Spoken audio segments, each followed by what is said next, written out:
बारच्या उद्घाटनाला मंत्र्यांची हजेरी। गृहराज्यमंत्री राम शिंदे आणि अर्थराज्यमंत्री दीपक केसरकर होते उपस्थित। नगर पुणे रस्त्यावरच्या कीर्ती बार आणि रेस्टॉरंटचं केलं उद्घाटन। डायरेक्टिव्ह प्रिन्सिपलनुसार राज्य सरकारची जबाबदारी आहे की दारूबंदी करणं, असं असताना मंत्री म्हणून तुम्ही जाणं तिथे योग्य वाटतं का? जे ते चालवतात त्या पाठचं उद्घाटन करायला आम्ही गेलो होतो। अशा रीतीचे वाद निर्माण करणं हे महाराष्ट्राच्या हिताचं नाही। हे बार नाही तर रेस्टॉरंट। अर्थराज्यमंत्री दीपक केसरकरांचं अजब स्पष्टीकरण।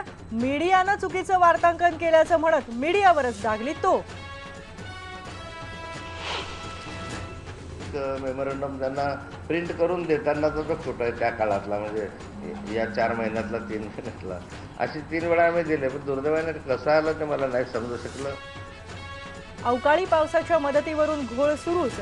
खडसे म्हणतात मदतीसाठी केंद्राला निवेदन दिलं, तर केंद्रीय कृषी मंत्री म्हणतात निवेदन मिळालंच नाही।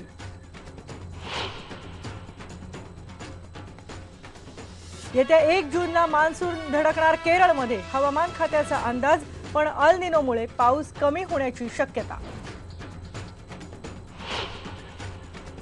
पूर्ती घोटाळा प्रकरणी नितीन गडकरींचं राज्यसभेत स्पष्टीकरण, पण विरोधक राजीनाम्याच्या मागणीवर ठाम।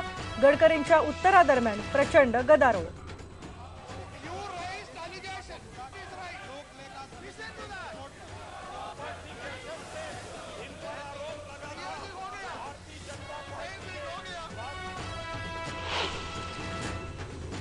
मुंबईतल्या काळबादेवी आगीत शहीद झालेल्या अधिकाऱ्यांच्या कुटुंबियांना मुंबई महापालिकेची मदत जाहीर।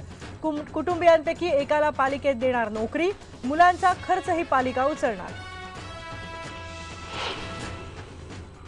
साताऱ्यातल्या किसनवीर कारखान्याच्या प्रदूषित पाण्यामुळे कृष्णा नदीत हजारो माशांचा मृत्यू।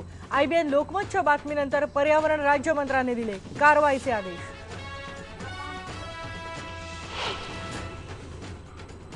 आणि मुंबईत आणि ठाण्यात प्रवास महागणार। टॅक्सी आणि रिक्षा भाड्यात 1 रुपयानं वाढ। 1 जून पासून होणार भाववाढ लागू।